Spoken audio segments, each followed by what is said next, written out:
Hi, my name is Heath Kellogg, and this is my final presentation for my administrative law course. Instead of centering on just one topic, I'm going to walk through the entire journey that this class has taken me on. Everything from the early introduction of agency investigations to the final legal memo on due process.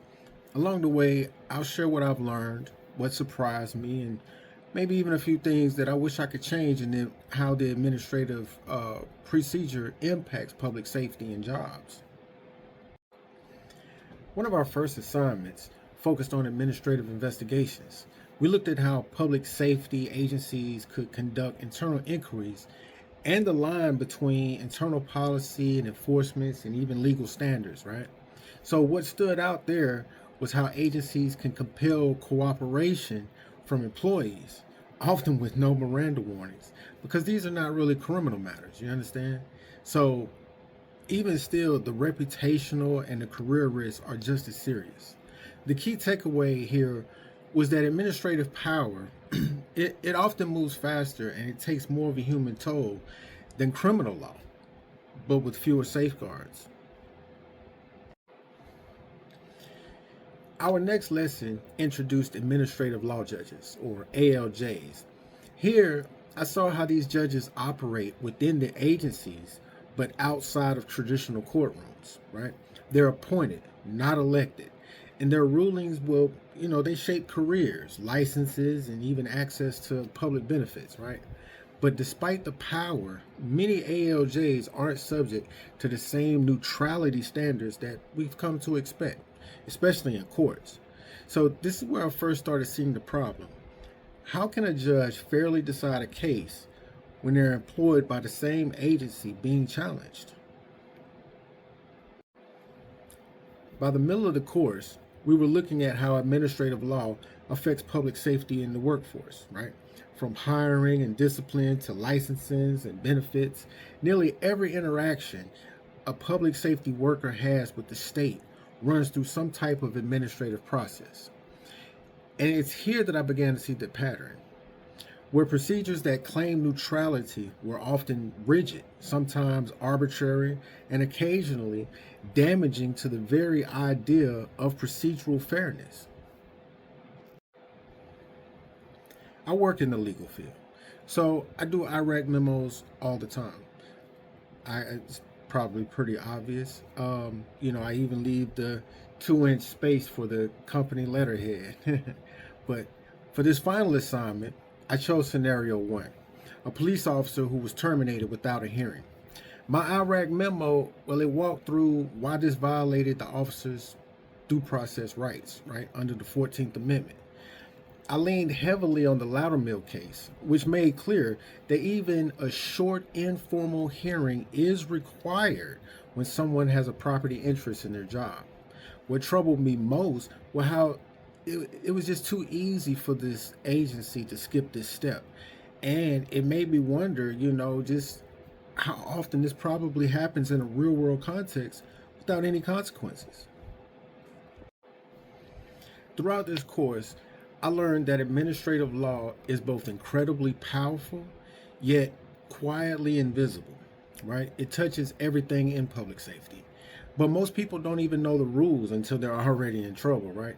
And unlike the justice system, which has been the focus of reform and media attention, administrative systems, they've escaped the same scrutiny.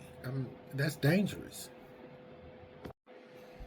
That stated, I think if I could change one thing about this course, it would be the final project, right? I don't mean the assignment itself, I mean the weight that it carries. We, as students, we just spent weeks researching real administrative problems that affect real people. And we're walking away with grades, not policy. All right. I wish the final project could evolve into a standing proposal system, where the best solutions get forwarded to legislators or agencies. At the very least, we should be able to publish them and present them publicly. So let's talk about the deep state. Not the conspiracy theory version of the deep state, but the real deep state, the one that's actually embedded into the structural government power. It serves to operate with continuity no matter who's in office, right? So, administrative law is where the deep state lives. It's the system that writes, enforces, and adjudicates its own rules inside of agencies and not in courts. And it does this every day without any headlines. Nowhere is this more visible than in public safety, whether it's police certification, firefighter discipline, or EMT licensing, right? All of it happens through this internal process most people never see. These systems are staffed by career officials, protected, insulated, and rarely challenged. That's not inherently bad, but it becomes dangerous when accountability is sacrificed in the name of efficiency. The D state is not some shadowy cabal, it's right there in your HR policy, your ALJ hearing, and almost always beyond the reach of any meaningful oversight. If I could go back and request just one more area to cover, it would be statutory rulemaking and public comments under the APA. Especially since we talked about agency power and procedural fairness, but we didn't spend a lot of time on how rules are actually created. That matters because most of the barriers, licensing restrictions, disciplinary protocols, the denial language, they all come from rules, not laws.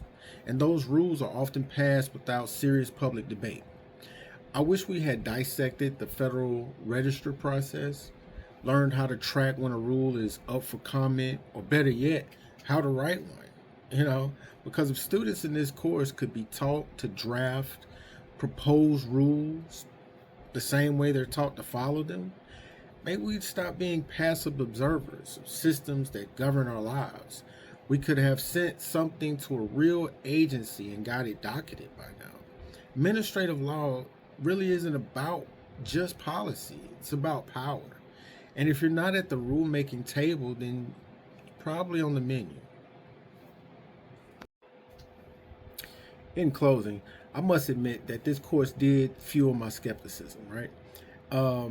But it also gave me a more informed view of how public safety and administrative law intersect, right?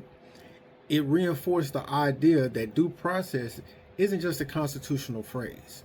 It's a human need. When agencies cut corners, they cut people off from their dignity. If we want a fairer system, the APA, the Administrative Procedure Act, needs to grow a soul.